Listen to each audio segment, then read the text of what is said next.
Hellen. She wants to give a testimony. Sister Hellen, are you here? Sister Hellen, please come and give a testimony. Encourage her. You know, it's not easy.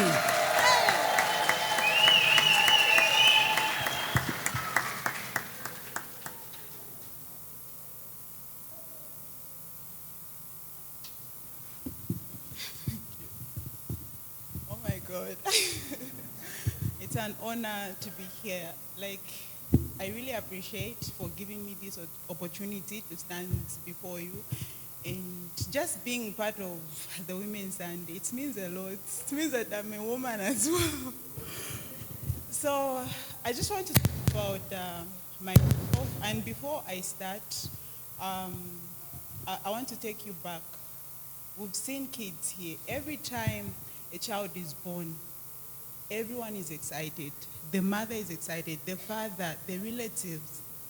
And every prayer for a woman who carries that child, or anybody, you know, a mother is not only the one that gives birth, but also the woman who nurtures that baby becomes a mother. So in short, every woman out there is a mother. So, you know, they always hope for the best for kids.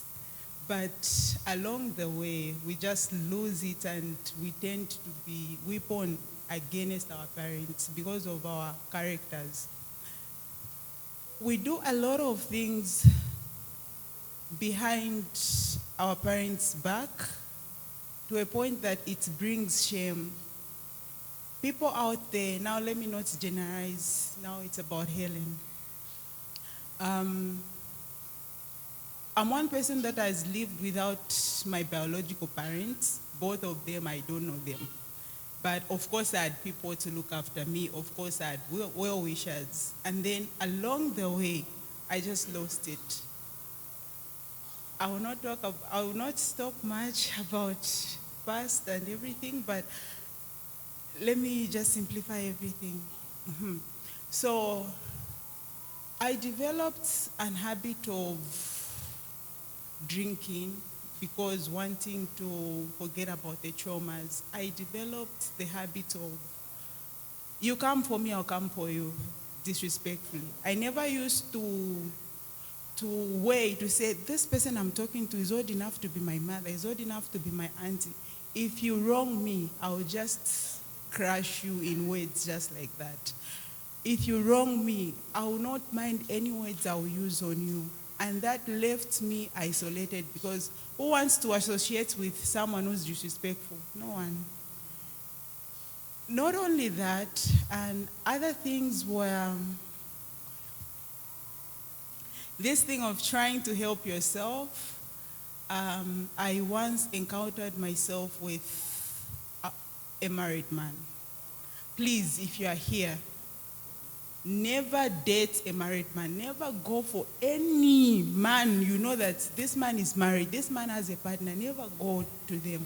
Because once you start going out with a married man, whatever problems they have in their houses, the moment that woman knows that that's the woman who's going out with my husband, everything is now on you. All the blames comes to you. And also you know, you carry cases, a lot of cases, because one, that marriage was blessed by God, and then they're just, okay, please, never go out with a married man, please. Never. As a woman, we should try to build each other. As a woman, we should try to protect each other. Because what happens is, the moment you start building your happiness based on someone's happiness, things don't go well. You become the villain in their story. So back to me, the relationship of course ended and everything, like 3 years back. I'm in things of God, I've stopped everything. And then this woman and the husband sees me working where I was working at the filling station. Then she tells the husband, you've seen that woman who almost broke my home. You know, it's years back. I don't even know this woman, of course. Like, When you're going out with a married man, he will tell you to say, baby girl, it's only me and and my wife, and this. When you see me with this woman, just know it's my wife, blah, blah, blah, blah, stuff like that. So this man now comes to me and say, Helen, my wife and I saw you, and then she made a comment to say, that's the woman that almost broke my home. So now I look back and I'm like, I didn't. You came in my life as trying to help me, then the relationship started. So how did I break your home? So now it gave me this revelation. I started now thinking, every time a man cheats, a woman goes and fights the other girl, not so. Because in nature, we are supposed to protect each other. A woman will never fight a man. A woman will always fight another woman because you had an opportunity. You could have said, no, I don't want to have anything to do with you. You had an opportunity to leave that. Like, you didn't have to engage yourself with the person, you understand? So now, here, when we look at what is happening, a lot of things are happening in our lives to a point where we are so much focused about the pleasures of life. We want to have expensive phones. This is to my fellow youths. We want to have expensive phones. We want to live that life, I also want to be seen.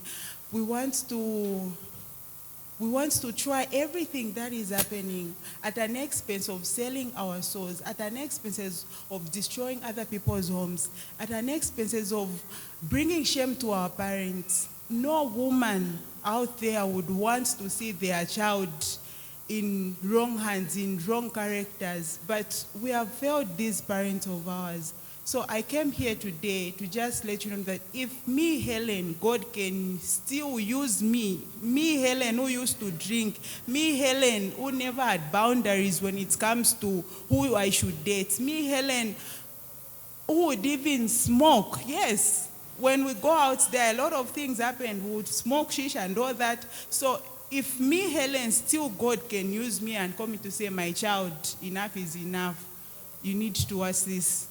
You need to follow a right path. Even you can check yourself. You may not go out with a married man. You may not drink, but there are to my elements that you do, that your parents, they always warn you about. My child, not be doing ABCD. They know. The reason why they are telling you not even to be dressed in a certain way, it's not that they are jealous of you, no. It's because they want the best for you. They want the best for us. If only we can listen to them. In the next years, they will be celebrating Mother's Day. It will be leading Women's Day. But if we're not following what we're being taught, what are we going to teach our children that are going to come from our generation? What are we going to put out there? What are people going to remember us for? So like for myself, I asked myself to say, okay, fine, I'm a double orphan, but still, if I died today, what are people going to say I left behind? If I died today, what is that thing I'll be proud of to say, oh yes, I lived? So because of all these things, I went to pastor to seek for help. Baptism or coming to church alone can't save you like you are really, really, really equipped in the things of God. No.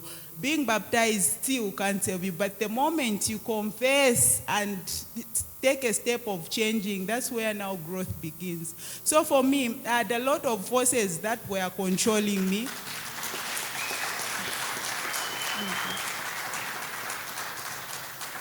I had a lot of forces that were controlling me. A lot. If I say a lot of things, some things I can't just say them here. I really wanted change, but still I had forces controlling me. I went to pastor. Pastor, I need help. I want to serve God in truth and in spirit. I'm tired of living a double standard life. That life today, you feel holy, everything is okay. Again, tomorrow you go back to do the same things you've been doing. That was me. Today I'll confess, God, I don't want ABCD. But tomorrow I'll go back and still do those things I was praying against. So there was a force in me that was more powerful because, every time you expose yourself to sin, especially sexual sin, a part of you is taken from you. There is another spirit that comes in you. to a point where even if you try to say, okay, today I've stopped, still you find yourself, this person only. And then, okay, let me finish that part. So I went to Pastor and I said, Pastor, I need help. I told him everything, all the truth. And I thank God for that man. There is data. I went with one problem to say this is the problem, but as time went on, like the time he was counseling me, a lot of things now is just started to reveal themselves, and he helped me in prayers. And it wasn't a deliverance where it's just a same day thing and then he just released me. It took days. It was a month plus, I remember. And the type of deliverance, it's not a deliverance where it was practical. People, the same things you watch on TV, the same things that you want to travel to say, I want to see Pastor ABCD Nigeria to pray for me. That man prayed for me. It manifested. It was running stomach after running stomach. It was vomiting after vomiting. It was the same way we take, those cleansing tablets. After he was praying for me, that was happening. He was patient with me. I really thank God. At one point I thought, okay, let me pay. I need to pay a therapist to help me. But ever since Pastor helped me with Mama there's no need of even a therapist. Right now, the temptation didn't stop there. So you know how it is. Once you say, I've stopped, that's where now, even, there are people when you look at them to say, okay, I would want one day, when you're in the things of God, I'm talking about before, yes. There were men I would look like, if only that man can date me, I'll be excited. So after I was being prayed for, now, rich men, now they start following me. So there it's now a test. This is a period where, one, I'm not working. Two, I need money. I'm having issues. But because I was prayed for, because I've given myself to God in truth and in spirit, I'm able to look at those men and tell them to say, I don't want your offer. Thank you.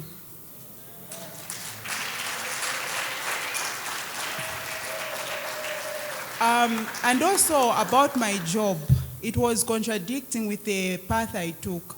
So I told Pastor to say, this job is also not helping me grow spiritually. I want to stop. And we prayed together. Then he said, God is going to bless you with another job.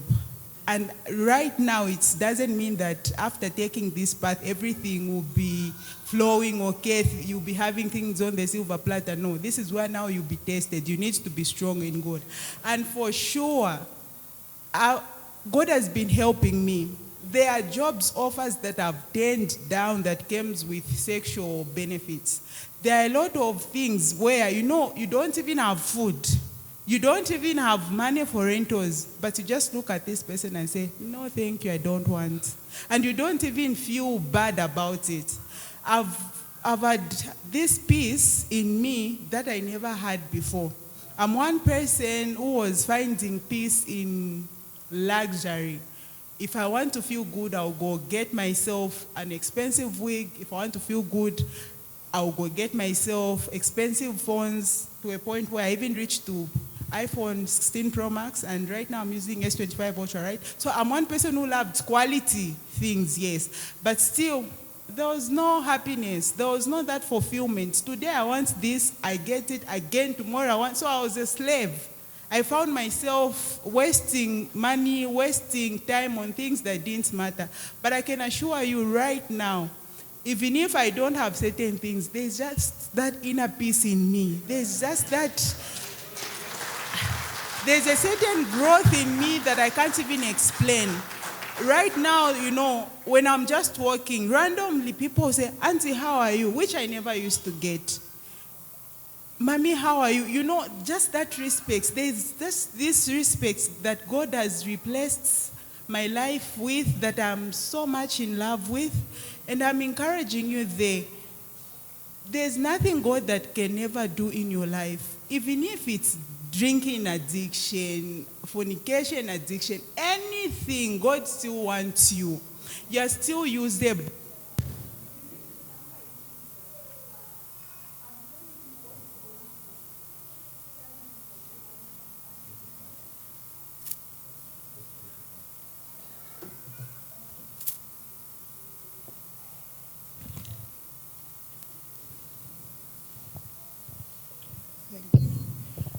Yes, so give yourself to God.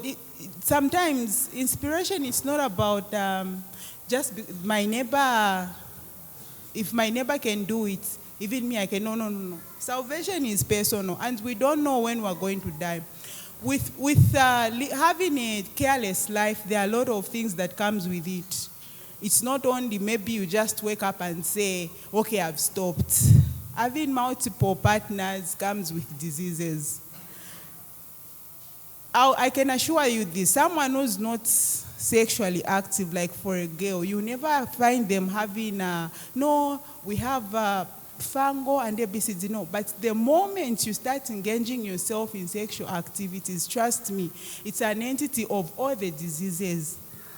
And then, for me, after I went to the hospital, of course, I was found with H. pylori. H. pylori, we can call it, no, it's not a sexually transmitted disease, but you can have it through kissing. So I used to suffer from H. pylori here and there, PID, all those things, you know.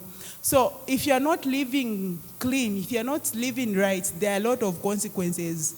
If you are drinking, as you see me now, I will tell you beer is not good because I was suffering from gases. So if I tell you stay away from sexual sin, it's because I know what it takes from you. It also delays you attaining your goals. No wonder the Bible is so much focused on no sex before marriage, because they know.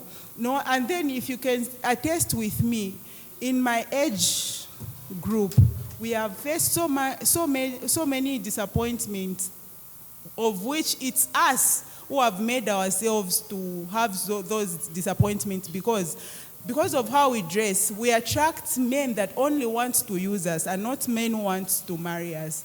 So every time you say, no, men are bad, men are worse, it's us who has contributed to how they have treated us. How about these mothers? How did they get married from the same men who are saying they are bad? You know? So let's wait upon the Lord. Let's wait for God to bless us. These things we run for, these things we really, really want like to have at once, they don't even matter. And I'm even thankful I've had this woman in my life that I met from here, Mommy Christine. May God bless you, Mom, where you are. Mom is one person where even if I need anything, or even prayers like we'll be in church here, I'll just go, Mom, please pray for me. I can't concentrate, she would pray for me. Mom, I need help, she will be there for me. So even if you need help, find people who can help you spiritually. Whatever you're going through, if you can't share with your mother, we have our pastor there, we have our pastor's wife there.